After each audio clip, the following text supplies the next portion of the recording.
So can you briefly describe what Zeitgeist is about and its essential message? The first film or the second film, or the whole project?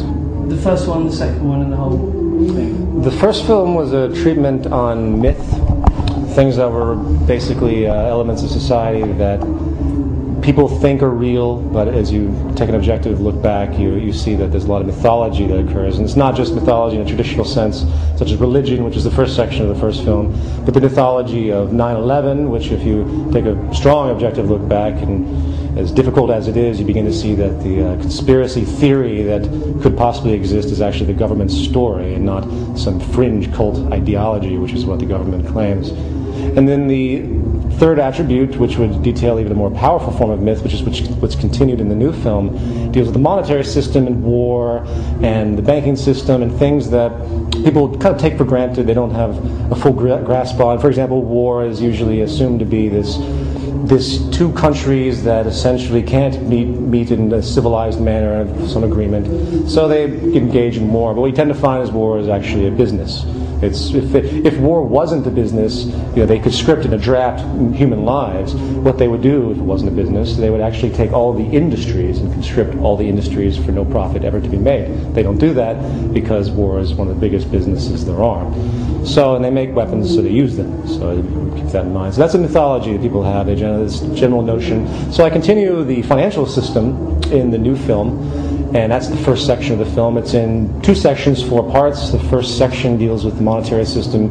The first part deals with the fractional reserve lending policy of the Federal Reserve and the Bank of England as well, and goes into the fact that this system is essentially a slavery-producing system because the debt that is created in society is deliberate, and money cannot exist without debt. Money is created from debt, and debt is money, money's debt, and therefore it's utterly despotic to the human condition because everyone has to be forced into labor to get free of their debt. And of course, it's an illusion because there's no way to ever be free of it. Then I continue this with the second part of section 1, which goes into John Perkins' Confessions of an Economic Hitman, which is a very interesting story about a man who used to work for a private corporation that was affiliated with the World Bank, and his basic disposition was, well, his basic realization was that his private corporation was actually a front for this ruse, so to speak, that uses the World Bank as a tool for debt for other countries. So what they do is he would go over, for example, and bribe leaders to take big loans and say, well, if you don't, then there's going to be problems. And those that didn't, there were tremendous problems, overthrown, assassinations. And otherwise, the countries would take the debt and then they'd be enslaved to the Western financial system because all these structural adjustment policies would be put forward on the country because of their outstanding debt, and therefore they would have to give over their natural resources, they would have to submit in multiple ways. So that's the first half of the second film, and then the second half deals with change in an attempt to override all of this stuff. And the essential argument is that the monetary system is not only structurally flawed, because of the first section of the film, I deal with the financial system, to the extent where, structurally there's not enough money in the system, there's always scarcity, structurally to the extent that the World Bank is, in fact, very much a despotic, hegemonic institution. But that also bleeds over into the other most important part, which is the psychological manifestation of the monetary system, and how it actually relates to our behavior in society, and how we essentially don't know how to relate to each other because we've been conditioned, at least in a civil way, we don't know how to relate to each other in a civil way because the entire system is based on everyone leeching off of everyone else. It's a very fundamental thing. Most don't think about it that way. That really is the nature of it. So there's a psychological flaw in the system, and as long as this exists, you really can't expect ethical or decent behavior. This goes from, say, a cat burglar, to the invasion of Iraq. It's all the same general train of thought. It's a differential advantage and exploitation by one group over another. So then I propose a solution to this core element, and that is this project by a man named Jacques Fresco called the Venus Project, which is essentially a notion of redesigning society from the ground up to make it actually humane. whereas as opposed to everyone fighting together, everyone contributes.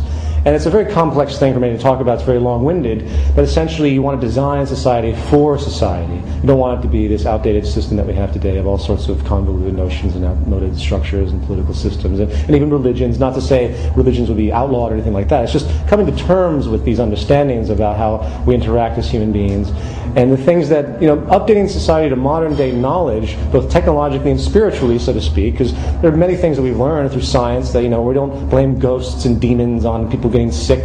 We don't do that anymore, but unfortunately these mentalities still have a general, they still stick, they resonate in society, so there's a superstitious basis and it's multifaceted.